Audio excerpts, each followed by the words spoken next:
Well, hello. You know what I love? I love when I can have a chili going all day and then come home after a day of work or working outside and it's ready to go. Growing up, we always had slow cooker chili. Mom would have it going all the time in a slow cooker, whether she was home, whether we were away. And it was so nice to come home to and smell. It actually became one of my favorite meals.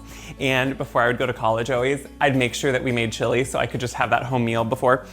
And this is what it's gonna be. A humble slow cooker chili, pretty much exactly how I had growing up, maybe just a slight few little tweaks, but it's wonderful because you just put it all in here and it's ready to go. And to start, we're gonna start with the ground beef. Now I've had it going over just, a medium flame until I've kind of been breaking it up as it goes and making sure that's all cooked. Now I get a fairly lean ground beef, it's grass-fed, so there's not a lot of fat with it, but I'm gonna pour all the juices and all that right into the slow cooker. We're gonna start with this great ground beef. So this is like a ground beef chili. Now I understand, there are so many different types of chili, and you know what? Purists are gonna say this isn't a chili. It's not correct. Yeah, probably not. Guess what though? It's good. And if nothing else, it's a Midwestern chili, and there's nothing wrong with that. It's just delicious. So now you just kind of need to think of all the things you wanna add to a chili. For me, that's gonna be lots of delicious beans and vegetables, and then spices, of course. So I have my onion chopped up. I'm gonna add my onion. Now, what's great about this is, you're thinking, raw onion. Yeah. It's gonna sit, it's gonna cook, it's gonna soften, it's gonna do its thing. This is not one of those, I do chilies where I make my own powders. I do different methods to them. I add weird ingredients. No, this is not one of those chilies. This is just that good home chili. Grandma was one that I loved. She would love chili. And she would always just be adamant that everyone else's chili was better than hers. Hers was delicious. But she would always be adding weird ingredients. She would try all those things like maybe some chocolate, maybe some coffee. I'd stop by and she'd say, okay, taste this. This is gonna have this in it or that in it. It was always good, but she'd always say, but it's not like other people's. I think we all always think everyone else's chili is better. So what I'm doing is just chopping up whatever peppers I had left in the garden. Now that can be, if you like things spicy, which I do, I'm using some hot peppers. I'm using poblanos, I'm using Anaheim. I'm using whatever I had. So if you have bell pepper and you're like things a little bit more mild, use the sweet bell pepper. It does not necessarily matter. It just is gonna give you that great pepper flavor. I'm using spicier ones because I like my chili to have a kick. I do. And we are still in the time of year where even after a couple, kind of cold nights, I usually still have some good peppers going. So I'm gonna finish chopping these up and then we're just gonna keep dumping into the slow cooker and being ready to go. I'm adding in the last bits of the pepper. So you can see I chose some red, some green. I tried to take most of the seeds out and the pith. That's where even more heat is. Obviously, you can change it to whatever you like. If you want it hotter, want it not as hot, why not live on the edge? Make it hot. So now we can talk about the beans. Now, we always used canned beans growing up, so guess what? I'm using canned beans. You can also cook your own beans and add them. I am using kidney beans, or like a red bean, which is, to me, it's traditional. And I like some of the liquid in there with it. It still has a lot of flavor. And then the pinto beans. Now, with the pinto, I put about half of them in.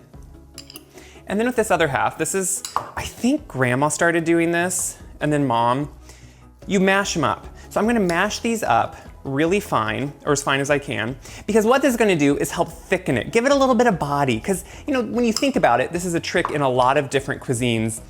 To make soups a little bit thicker, you'll take out some maybe and blend it, process it, whatever it is, just to kind of help give it some body. That's what you're doing here. So Mom and Grandma had tried other things. They had sometimes done like a little bit of rice, a few tablespoons of rice, that would kind of go to nothing and help thicken it. But honestly, this bean, mashing them, once it's done cooking, you're not getting mashed beans, so you don't know that. Instead, you're just getting kind of a nice body to the soup without it being overly thick, because here's the thing, when I was little, and I don't know if this is just a kid thing, and let me say I do not do this anymore, but I wanted a really thick chili, and so I would just crush so many crackers into the chili and make it like this.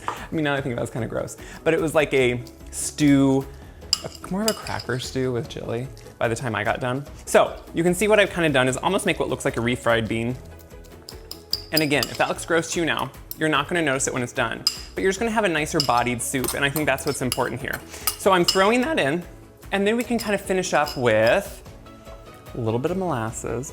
So there's always, to me, a little bit of counterbalance to kind of get just a little hint of sweetness out of the chili. And you could do some brown sugar. What I like about molasses is, one, if you follow my recipes, you know I'm obsessed with molasses. That's because it adds kind of a depth of flavor.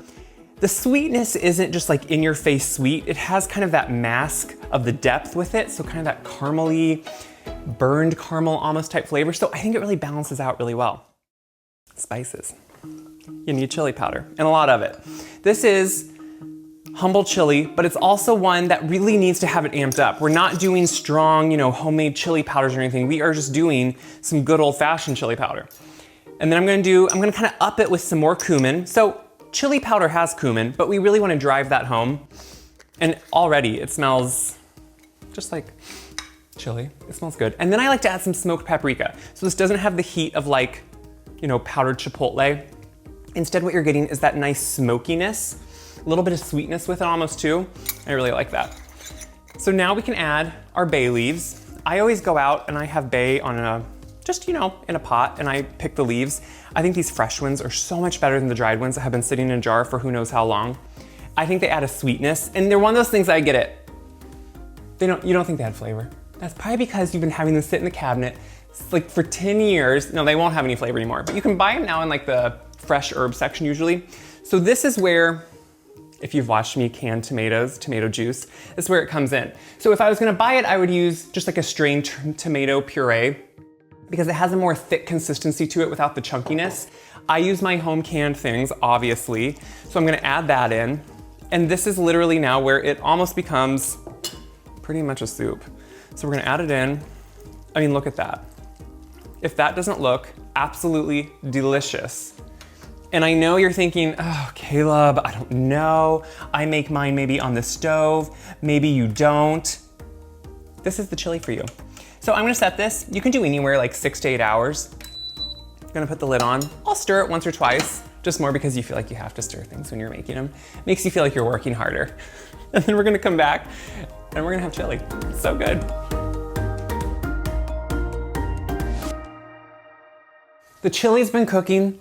It's done. And how you know when it's done is, one, you can taste it to make sure that all the vegetables are cooked. And you wanna taste it at the end too to make sure you added enough salt in the beginning, that everything is just kind of seasoned well. It smells so good. Now you should fish out, of course, the bay leaves at the end. I just need to taste it though. What I love with this chili is it's homey, it's easy, you throw it together. This isn't for people that wanna enter necessarily like the perfect, amazing, traditional, true chili. This is just like for a good, warm, wonderful bowl of just goodness. Now, on top, we were simple growing up. We would do some cheese because, and then of course some crackers. Now, I will not crunch them all up and make that awfulness I did when I was growing up. But I love, look at that. With each bite, you're gonna get that beautiful, the beans and some pepper, some good just ground meat. I love, it just smells so good.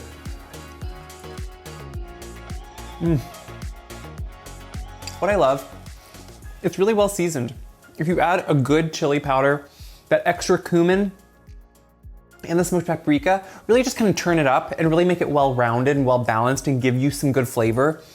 It's a delicious just bowl on a cold, chilly day. You can have it going all day, come home after.